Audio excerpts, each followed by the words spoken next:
Why no one cares about Gay Pride Month. Gay Pride Month, once a blazing symbol of resistance, identity, and liberation, now often feels like a parade of glitter and slogans met with apathy, indifference, or even backlash. What began as a fierce outcry for survival during the Stonewall riots in 1969 has, for many, morphed into a commercialized spectacle that feels hollow and disconnected from the very people and struggles it was meant to represent. Every June, rainbow flags are hoisted, corporate logos are transformed with color, and parades erupt in major cities. But behind all the noise and celebration, a question lingers in the shadows: why does it feel like no one truly cares about Pride Month anymore? To understand this growing sentiment, we have to begin by distinguishing between visibility and engagement. Pride Month is still highly visible, there's no denying that. From social media filters to rainbow-infused advertisements, visibility is everywhere. But visibility isn't the same as caring. A real, meaningful commitment to LGBTQ+ rights and lives goes deeper than slogans and symbols. What we're seeing today is not the disappearance of pride, but the weakening of its soul. People may see pride, but they don't necessarily connect with it. They don't feel involved. They don't feel it represents something urgent anymore. And for many, it doesn't feel like a personal or political act, it's become more of a tradition than a movement. Part of the problem lies in corporate co-optation. Over the last 2 decades, Pride Month has been increasingly embraced by brands, businesses, and corporations seeking to market inclusivity. While representation in mainstream spaces is important, there's a difference between genuine support and opportunistic branding. When corporations change their logos for June and go silent or regressive the rest of the year, people begin to question the sincerity of that support. Is it allyship, or is it marketing? Are these companies funding anti-LGBTQ+ politicians behind the scenes while posting rainbow-colored tweets in public? The disconnect breeds cynicism, especially among LGBTQ+ people who see their lives being reduced to marketable aesthetics. Moreover, there's a rising cultural backlash in many parts of the world. LGBTQ+ rights have made immense progress in recent decades: marriage equality, anti-discrimination laws, more representation in media, but progress has also provoked resistance. In a climate where conservative ideologies are regaining momentum in some countries, Pride has become a flashpoint. It's no longer just a celebration of identity, it's seen by some as a battleground for culture and values. This polarization contributes to fatigue. Some people feel exhausted by the ongoing culture wars and distance themselves from Pride to avoid confrontation. Others, especially younger LGBTQ+ individuals, may feel that Pride is outdated, unrelatable, or too focused on white, cisgender gay men, leaving out the voices of Black, trans, disabled, or working-class queer people. Another factor is Pride's shifting tone and audience. Originally born out of defiance and protest, Pride Month today often feels more like a party than a protest. While joy and celebration are vital, especially for marginalized communities that have historically been denied happiness, many feel the political core of Pride has been lost. There are still trans people being murdered, queer youth being thrown out of their homes, and laws being passed to strip LGBTQ+ people of their rights. In this context, the party atmosphere can feel tone-deaf. Activists have pointed out that the original spirit of Pride was resistance, marching in the streets not just for visibility but for survival. Today, that message is too often buried beneath corporate floats and dance music. We also need to acknowledge the role of digital fatigue and attention span. In a world saturated by causes, hashtags, and awareness months, people are overwhelmed. Pride Month competes with countless other movements, crises, and trends that dominate social media and news cycles. This doesn't mean people are cruel or indifferent, it means they're overloaded. When everything is urgent, nothing feels truly urgent. People begin to emotionally detach, especially if they feel they've seen this all before or can't make a tangible difference. In that sense, Pride becomes just another scheduled event in a crowded calendar, stripped of immediacy or emotional depth. Additionally, intersectionality, or the lack thereof, has created a disconnect between the mainstream presentation of Pride and the diverse realities of LGBTQ+ lives. Many queer individuals, particularly people of color, trans people, and those outside of urban centers, feel left out of Pride's dominant narratives. When Pride spaces are dominated by corporations, white influencers, or sanitized media portrayals, they stop reflecting the broader community. As a result, people disengage. They don't care because they don't see themselves.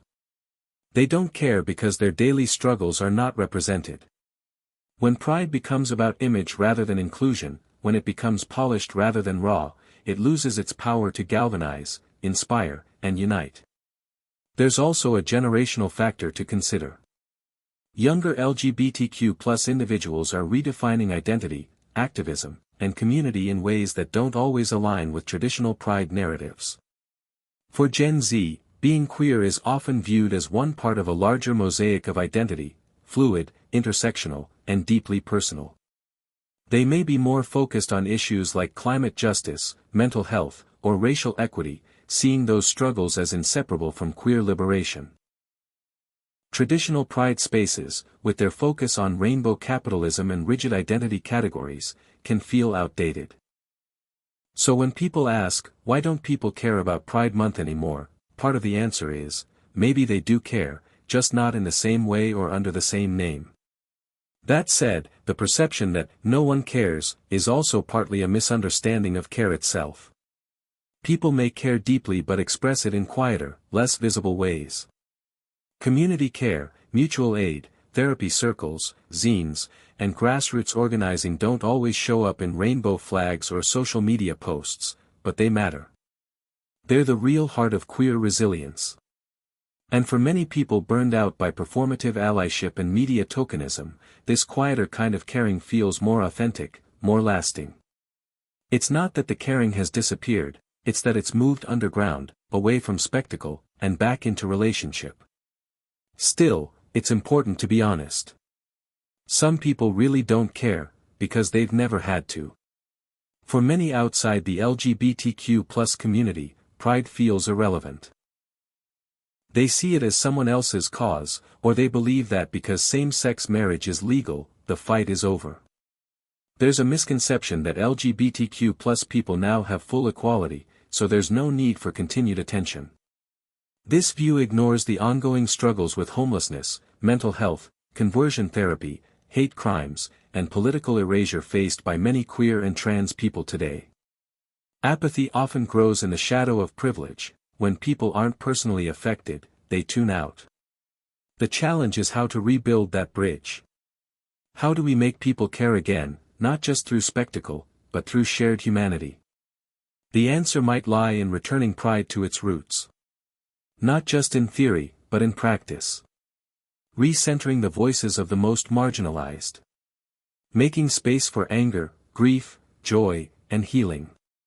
Creating spaces that feel more communal than corporate, more political than performative. Pride doesn't need to be loud to matter, but it does need to be meaningful. When people are invited to connect, not just attend, they begin to care again.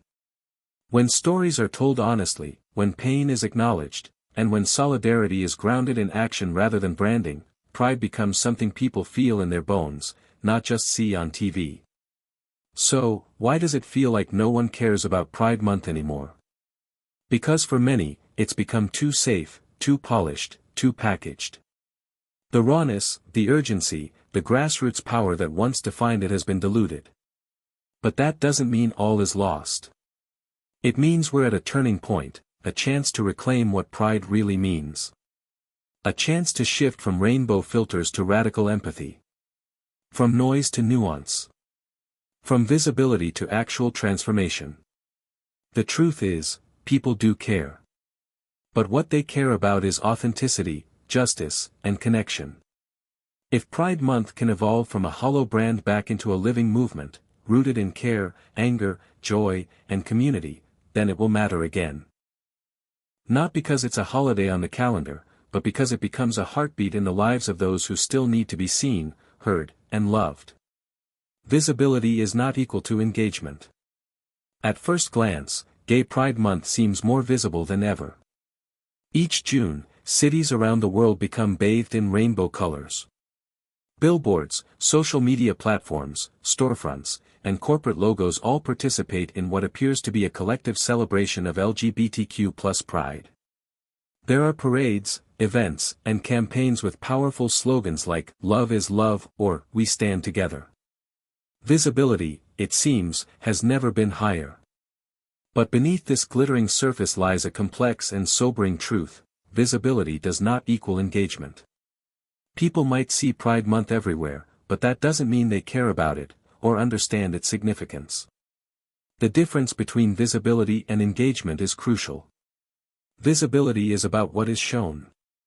Engagement is about what is felt, questioned, supported, and acted upon. In today's digital world, it's easy to create the illusion of support through surface-level gestures, sharing a post, using a rainbow-themed profile picture, or buying from a pride-themed collection. These actions are not inherently harmful. In fact, they can raise awareness.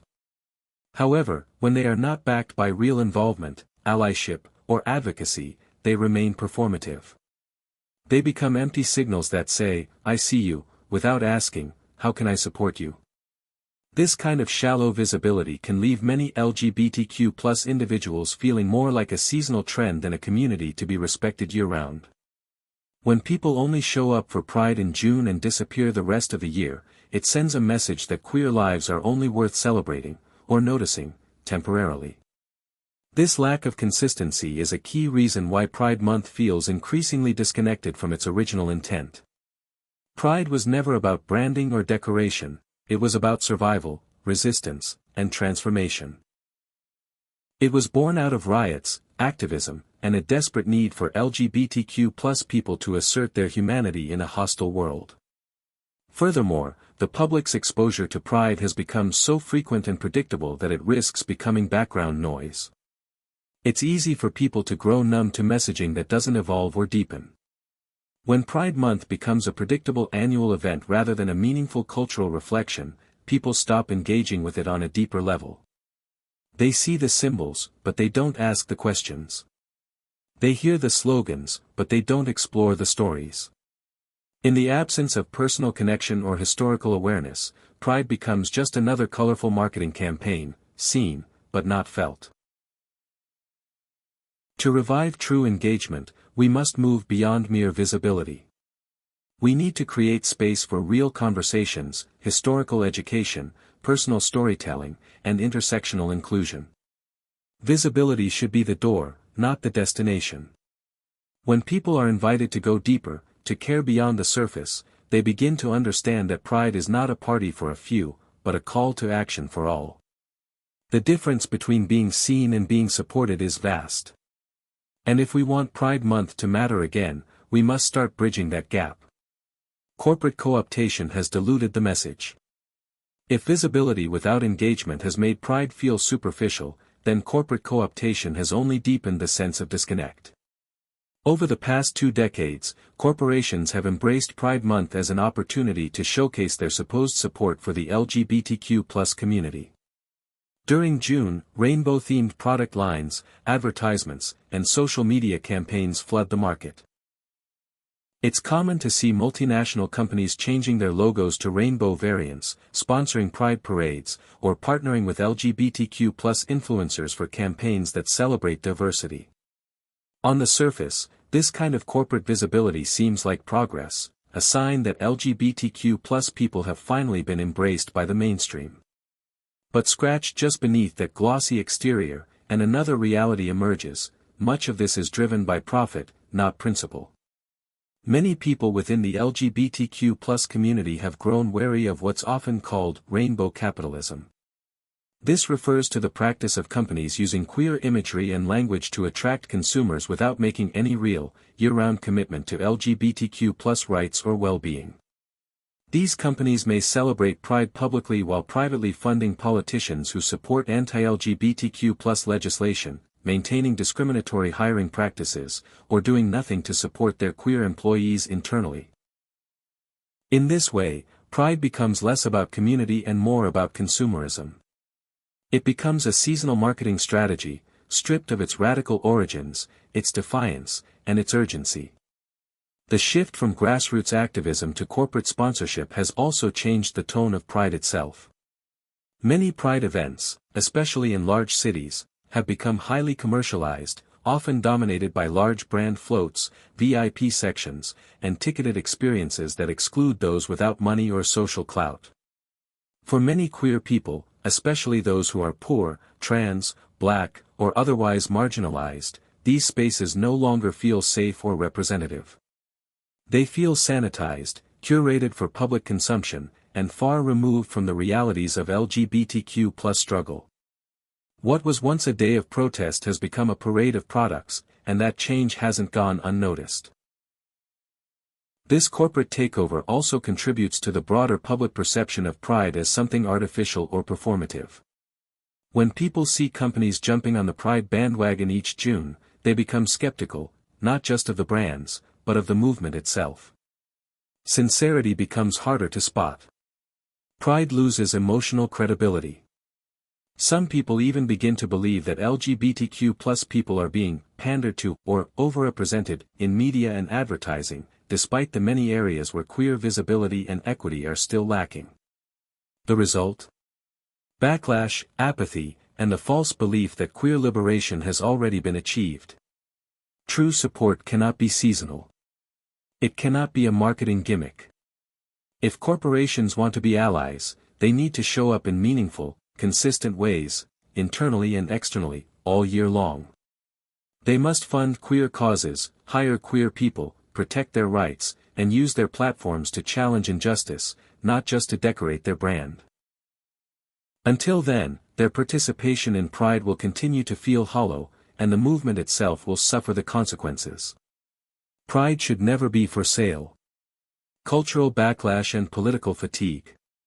As Pride Month becomes increasingly commercialized and visible, another force quietly undermines its impact: cultural backlash and political fatigue. Visibility and corporate participation haven't brought only celebration, they've also attracted resistance, criticism, and even hostility. In many parts of the world, and even within supposedly progressive societies, there's a growing backlash against LGBTQ+ visibility and rights. For every rainbow-colored ad or pride parade, there's a wave of anti-LGBTQ+ rhetoric, discriminatory legislation, and reactionary media coverage pushing back. As pride becomes more mainstream, it also becomes more vulnerable to attack, and this persistent opposition is exhausting for those who are on the front lines of advocacy and visibility. This backlash is not subtle. In recent years, there's been an alarming rise in anti-LGBTQ+ policies, especially targeting transgender youth, drag performers, and queer educators. Right-wing media outlets and political figures have weaponized LGBTQ+ visibility, framing it as an attack on traditional values, children, or religious freedom. The narrative often shifts from equal rights to special treatment, stoking division and fear.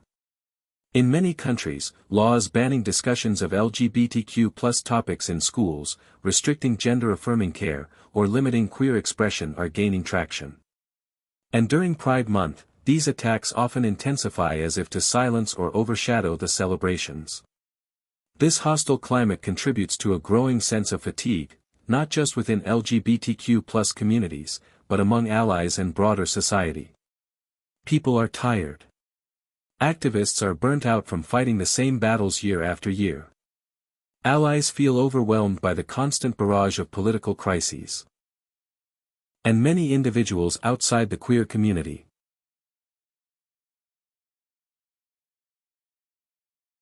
begin to disengage simply because they don't know how to help or where to focus their attention. In this fatigue, apathy grows. People stop showing up. They scroll past LGBTQ+ news. They skip Pride events. Not because they don't care entirely, but because they're emotionally and mentally worn down by the noise, division, and complexity of the discourse. This cultural and political fatigue also plays out online. Social media, once a powerful tool for activism, has become a battleground filled with arguments, misinformation, and performative outrage. During Pride Month, LGBTQ+ content is often met with harassment, trolling, or mass reporting campaigns. Queer creators face threats simply for sharing their stories. These toxic environments create a chilling effect. People hesitate to express pride because it feels dangerous. Or they avoid engaging at all because it feels pointless. When the cost of participation is emotional exhaustion or online abuse, silence starts to feel safer. To make pride meaningful again, we must acknowledge this climate honestly. Pride cannot be all glitter and celebration when LGBTQ+ people are under attack, politically, socially, and psychologically. We need to hold space for both joy and grief, visibility and vulnerability. Pride must be a place where we recharge and organize, not just where we perform happiness for public approval. And allies must understand that support isn't a one-month obligation, it's a year-round commitment to standing firm, especially when it's uncomfortable. Only then can we transform backlash into resilience, and fatigue into renewed purpose. From protest to party, loss of urgency. One of the most common critiques from within the LGBTQ+ community about modern pride celebrations is that they've lost their edge. What began as a protest, raw, radical, and deeply rooted in resistance, has gradually transformed into a party. Pride Month today is often marked by upbeat parades, dance events, concerts, and vibrant outfits. The energy is festive, celebratory, and outwardly joyful. And while celebration is vital, especially for communities that have long been marginalized, erased, and criminalized, it becomes problematic when it overshadows the reasons pride exists in the first place. In the noise of glitter and music, the urgency of queer struggle is often drowned out. The original pride was a riot, literally. The Stonewall Uprising in 1969, led by trans women of color like Marsha P. Johnson and Sylvia Rivera, was not a party. It was a fight for survival, sparked by systemic police violence and years of oppression. The early pride marches that followed were acts of defiance, often carried out in hostile environments with little protection or public support.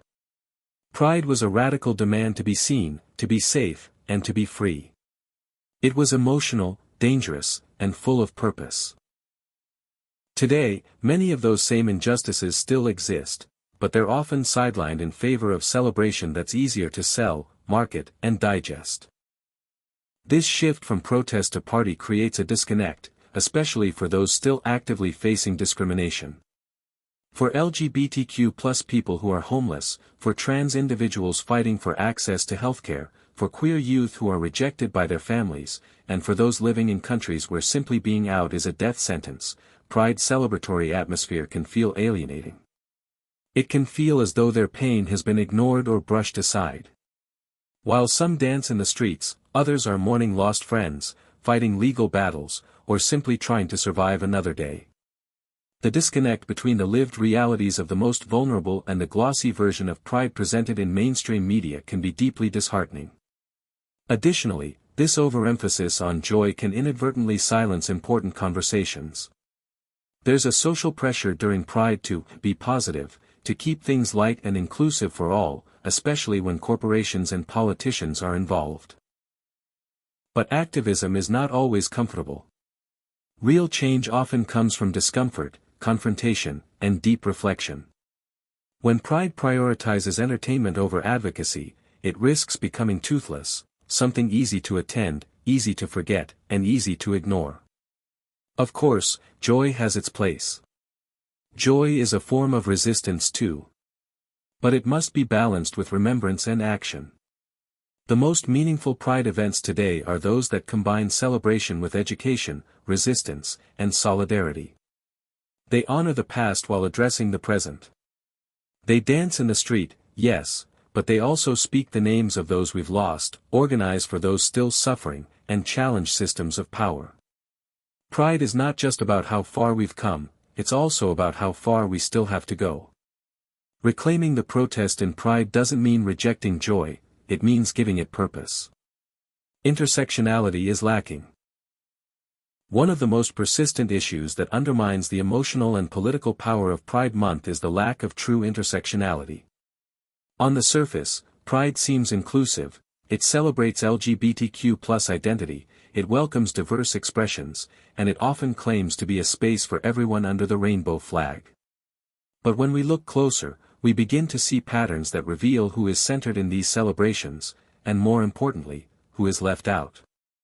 Pride spaces, especially the most visible ones, often cater to white, cisgender, able-bodied, middle-class gay men.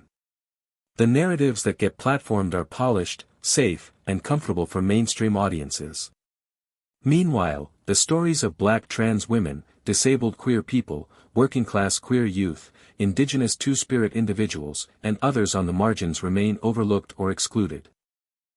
Intersectionality, a term coined by legal scholar Kimberly Crenshaw, is the understanding that people can be oppressed in multiple, overlapping ways, due to race, gender identity, sexuality, class, disability, and more. In the context of Pride, this means recognizing that not all LGBTQ+ people experience queerness in the same way.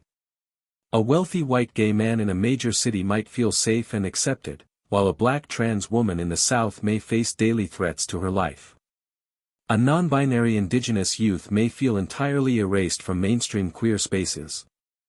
When Pride fails to reflect this range of experience, it fails in its mission to represent the whole community. This lack of intersectionality contributes to the growing disillusionment many feel toward Pride. People don't care about it, not because they don't care about LGBTQ+ rights, but because they don't see themselves in it. They feel invisible in spaces that claim to be inclusive. They attend Pride events and see no speakers or performers who look like them. They scroll through Pride campaigns and see no mention of the issues that affect them, such as immigration, police violence, housing insecurity, or disability justice. Over time, this erasure breeds distance, and that distance leads to disengagement. Even within the LGBTQ+ community, privilege and power dynamics can mirror those of the broader world. White privilege, class privilege, and cisnormativity shape who gets access to leadership, funding, and visibility. Many grassroots groups led by queer people of color or trans activists struggle for resources, while large, corporate-backed Pride organizations thrive. This imbalance distorts the image of what LGBTQ+ liberation looks like. It presents queerness through a narrow lens, often shaped by those with the most access, not those with the most at stake. To rebuild trust and re-energize Pride, we must recenter the people who have been pushed to the margins. Pride needs to reflect the full, messy, diverse spectrum of the queer experience. That means listening more than speaking, amplifying voices that have long been silenced, and redistributing space, funding, and power within the movement. It means understanding that LGBTQ+ liberation is inseparable from racial justice, economic justice, disability rights, and gender liberation. Only then will Pride feel like a space of belonging for all, and only then will people begin to care again, not out of obligation, but because they feel seen, valued, and truly included.